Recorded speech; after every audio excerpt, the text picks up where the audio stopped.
Welcome to Startup Ignite Impact Interviews. Today I have Molly from Softly. Hello. Hey, Molly. Hmm. So, what is Softly? Well, let's back up. Who's Molly? What are you passionate about? What is the impact that you'd like to see in the world? Yeah. So we started Softly, and the name Softly comes from tread softly on the world. Really, that's what my mission is, and that's what the mission of Softly is. We want to help both businesses and consumers be more sustainable and really do things that enables them and elevates them as they're going through the process. Yeah, so this is interesting. My understanding is that there are hundreds of different certifications. I'm in manufacturing, and so we see a lot of these with supply chain, we see these labor practices, but we know the big hitters, the leads, things like that. But there apparently is hundreds and hundreds of these different certifications. And I haven't pursued, say, the ISO one or any of the others. I don't really know the valuable one or which ones I qualify for. Is that kind of the premise here? Is we should all be better, but we don't really know how or by what standard? Yeah, exactly.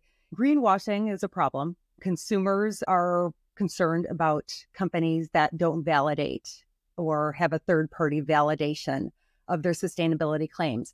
But then on top of that's been like that for a while and it just keeps getting a little bit worse. But on top of that, now there are retail programs such as Amazon's Climate Pledge Friendly. There's Wayfair Shop Sustainably. Whole Foods has a sustainability program. The federal government through the EPA is starting to give out grants and incentives for businesses that are sustainable. However, the way that they need to validate or get into these programs is through certifications, like you were talking about, these eco labels. And there are some that are better than others, but it's really knowing which ones are going to give a business a return on their investment. It takes a lot of time and money to get almost all certifications, but not all of them are the best for, whatever your company is. That's what our goal is, to help with that. Softly is interesting to me because we, in our accelerator program, we landed on ESG and we're using that general framework now. There's no ESG certification. There are a lot of rubrics or homespun metrics to grade and rank people's efforts. But even in that space, there's so many different ways of measuring impact and equity, equality, sustainability, environmental impact. And so this almost looked like a salve to my own problems is we just want to have businesses that by their nature are good. We do. I think that's a reasonable stance that reasonable people can all agree on. But how did you come up with this idea? Is this from your personal experience, personal background, personal pain? It started out as a consumer. My co-founder, Kathy, and I were just having a hard time determining which products were sustainable, which ones that we wanted to support more, really which ones matched our values. And those values can be anything from low carbon footprint to perhaps I want something that's made in the USA because that's what I believe. I also think that they have the best manufacturing processes of anywhere. And we didn't have really a tool to be able to do that. Kathy and I were in an MBA program, and we actually developed a tool that's on the market today that is a personal shopping assistant that helps consumers find products based on their values. They put in one of 52 product attributes, and we will provide suggested swaps. We realized, hey, there's a much bigger problem out there because we only use certified products. Businesses aren't getting the certifications that they need. And when we would talk to them, they were just overwhelmed. It was too much for them to kind of figure out which one was going to work for them. We work specifically with Amazon, and Amazon has a program and you need certain eco logos to get on it. And companies were frustrated because they're like, hey, we got one, but it wasn't the right one. So that's really was our epiphany that this is a bigger problem, and that's really the direction. So it was major pivot for us to say, this is a B2B play for us right now. That's very interesting. I can say from personal experience that the certifications and maintaining those certifications is not quite as simple as people think. And the deeper you dive into this, you realize there's a lot of legal gray structure to some of what you might think is obvious. I'll give clothing as an example because I too am obsessed with, I try my very best to buy things that are made in the USA. As a manufacturer and a technologist, we do a lot of reshoring, and just meeting BAA and TAA compliance for government contracting is much more difficult than people want to give it. But then if we take it over to just the apparel side, years ago, you could get a blank, effectively a shirt completely done, sew a tag on it that said made in the USA and sell it. And that was perfectly legal.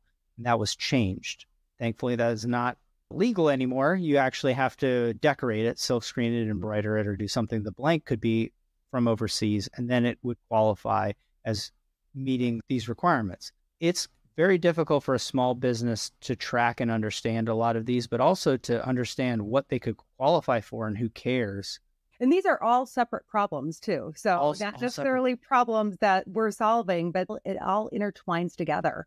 It all intertwines. You know, there still needs to be, right now, there's rules about, like you said, about made in the USA, but there are very few people that are actually checking on it. They have to be turned in by a customer or by a competitor before they really even get called out, if they do. Yeah. And I think that you're on the right path, because with the latest news about how carbon credits have really were greenwashing, even though it was very measured, and how people gamed that system, people are looking for, what's the real deal? How can we stand out and really do well as a business by doing good for civilization and for humanity? And I just find as a business owner that there's massive confusion. And then as a coach or mentor, or however you want to peg me, as someone that helps other startups and small businesses and other businesses, I haven't found anybody that says, I've nailed this, I completely understand. And that includes some of the big boys that you already just mentioned. They want it to be simple, so they're making their own certification because it's so complicated. That's only going to muddy it more. Because what's the likelihood the federal procurement, EPA, is going to choose their eco label on their list? So all of a sudden, then you have even a more muddied field that we're working with. It's certainly not an easy problem to solve. It's fantastic. Out of all the accelerators and programs that you'd be a perfect fit for, why did you choose Startup Signite? Right.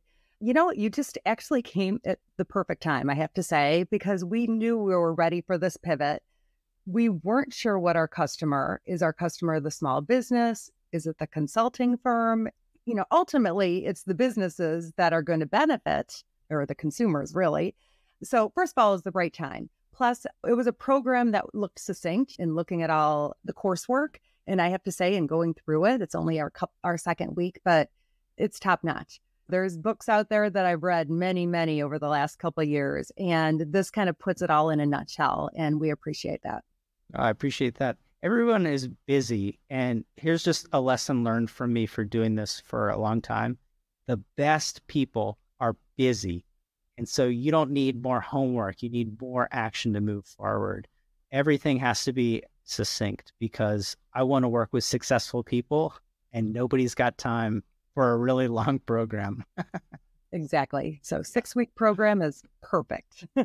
What is next for Softly? So really, I think following your guidelines and going through this program and really determining who our customer is, what our value proposition is for that customer, is going to be key. That's what we need to get out of this program. And I think we're on our way to do that. Fantastic. Molly, thank you so much for spending the time with me today. Do you have any parting words of wisdom for aspiring startups and entrepreneurs that are listening to this? So first of all, do your research, follow guidelines, get into a startup like Startup Signite, because they will keep you on track and make sure that you're validating as you go and don't overbuild, because that is a huge problem. It costs a lot of mistakes to a lot of startups. We've gone through it, so my advice is to listen to the experts. All right. Thank you so much. All right. Well, thank you. Talk to you tomorrow. I appreciate it.